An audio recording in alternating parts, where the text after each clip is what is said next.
আমি যখন আমার বিজনেস শুরু করেছিলাম কেউ আমাকে চিনতই না, আমার কোনো অডিয়েন্সও ছিল না, আর কোনো বড় সেটআপও ছিল না এ ধরনের কন্টেন্ট বানানোর জন্য। তবুও ক্লায়েন্ট আসা শুরু করেছিল কিভাবে জানেন? আজকে এই পুরো রিয়েল স্টোরিটা আপনাদের সাথে শেয়ার করব। অনেকেই ভাবে ক্লায়েন্ট পেতে হয়তো লাখ লাগে, কিন্তু রিয়ালিটিটা টোটালি ডিফারেন্ট। স্ট্র্যাটেজি, কনসিস্টেন্সি এগুলো যদি আপনি সঠিকভাবে মেনটেন করেন তাহলে আপনার ক্লায়েন্ট পেতে দেরি হবে না।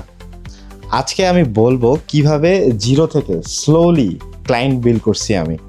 অনেকেই শুরুতে পারফেক্ট হতে চায়, স্টার্টিংটাতে সব কিছুতেই পারফেক্ট একটা logo, perfect setup, perfect office, এগুলো করতে গিয়ে দেখা যায় কেউ পারফেক্টভাবে কাজটাই শুরু করে না। যেটার প্রয়োজন সেটা কি আমরা অ্যাভয়েড করে ফেলি। Sometime done is better than perfect, এটা আমার কনসেপ্ট। কারণ কিছু জিনিস আমি অনেক শুরুতেই বুঝতে পারছিলাম যে স্কিল শুধু থাকলেই হবে না, মানুষকে আপনাকে জানতে হবে যে আপনি এক্সিস্ট করেন। মানুষ যদি নাই জানে যে আপনি এক্সিস্ট করেন, আপনার যে একটা স্কিল আছে, আপনি যে সার্ভিসটা প্রোভাইড করবেন সেটা দেবেন কাকে? কেউ তো জানেই না যে আপনি এক্সিস্ট করেন। সো এইটার একটা সলিউশন আছে, আপনাকে রেগুলার কন্টেন্ট আপলোড করতে হবে, আপনার কাজের বিহাইন্ড দ্য সিন শো করাতে হবে, আপনার ক্লায়েন্টের ওয়ার্ক শেয়ার করতে হবে এবং নিজের ফেসকে সামনে আনতে হবে, রিয়েল প্রসেস দেখাইতে হবে। তবেই সবাই আপনাকে ট্রাস্ট করবে এবং এই ট্রাস্ট থেকেই আপনার সেলস বা সার্ভিসটা গ্রোথ করবে। Always remember, people trust what they rapidly see. So নিজেকে প্রতিনিয়ত সবার সামনে রাখার চেষ্টা করুন। আমি অ্যাড ছাড়াও অনেক ক্লায়েন্ট পেয়েছি, টু বি অনেস্ট, কারণ কন্টেন্ট দিয়েই আমার অটোমেটিক্যালি মার্কেটিং হয়ে গিয়েছিল। একটা সিম্পল এক্সাম্পল দিই আপনাদেরকে। আমার একটা রিল থেকেও ক্লায়েন্ট কিন্তু আমাকে নক দিছিল। If the content solve problem, client will definitely knock you. কন্টেন্টের বিভিন্ন ধরনের টাইপ থাকতে পারে আপনার এখানে। ধরুন আপনি ভিডিও টিপস দিচ্ছেন, যেমনটা আমি প্রতিনিয়ত দিয়ে থাকি, এ ধরনের ভিডিও টিপস দিতে পারেন।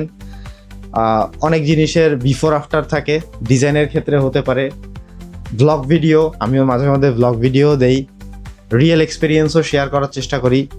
তারপরে ধরুন কোনো মিস্টেক করে ফেলছি কোনো ক্লায়েন্টের কাজে, এই ধরনের জিনিসগুলো দিয়ে কিন্তু প্রতিনিয়ত আমি কন্টেন্ট বানানোর চেষ্টা করে যাচ্ছি। সেখান থেকে ক্লায়েন্ট আমাকে প্রতিনিয়ত দেখতেছে, মানে রিয়েল লাইফ স্টোরি নিয়ে আমি কন্টিনিউয়াসলি কাজ করে যাচ্ছি এবং আমার কাজের প্রতিটা স্টেপ আমি শেয়ার করে যাচ্ছি কন্টিনিউয়াসলি। সো তখন পাবলিক কিন্তু আমার স্কিলটা দেখে আমাকে চিনবে, আর যখন আমার স্কিল দেখে আমাকে চিনবে তখন ক্লায়েন্ট আমি অটোমেটিক্যালি পাবো। অনেক স্কিল্ড মানুষ আছে যারা ক্লায়েন্ট হারায় ফেলে। এখানে আরেকটা প্রবলেম হচ্ছে কমিউনিকেশন। কারণ কমিউনিকেশন যদি দুর্বল হয় আপনার, তাহলে কিন্তু আপনি স্কিল থাকা সত্ত্বেও ক্লায়েন্ট কিন্তু আপনাকে কাজ দেবে না। সো চেষ্টা করবেন সবসময় ক্লায়েন্টকে ফাস্ট রিপ্লাই দিতে, ক্লিয়ার এক্সপ্লেনেশন দিতে ক্লায়েন্টকে, এবং সবসময় কনফিডেন্ট থাকতে। অলওয়েজ রিমেম্বার, ক্লায়েন্ট শুধু স্কিল বাই করে না, ক্লায়েন্ট এক্সপেরিয়েন্স বাই করে। সো দ্য ট্রুথ ইজ, আমার প্রথম 10-20টা কন্টেন্ট থেকে আমিও তেমন কোনো প্রকার রেজাল্ট কিন্তু পাইনি, কিন্তু আমি থেমে যাইনি। প্রতিনিয়ত অ্যালগোরিদমকে বিট করে কন্টিনিউয়াসলি ভিডিও পোস্ট করে গেছি, যার কারণে কিন্তু আমি কন্টিনিউয়াসলি এখন ক্লায়েন্ট পেয়ে যাচ্ছি। বাংলাদেশে অনেক ট্যালেন্টেড মানুষ আছে, কিন্তু ভিজিবিলিটি অনেক কম।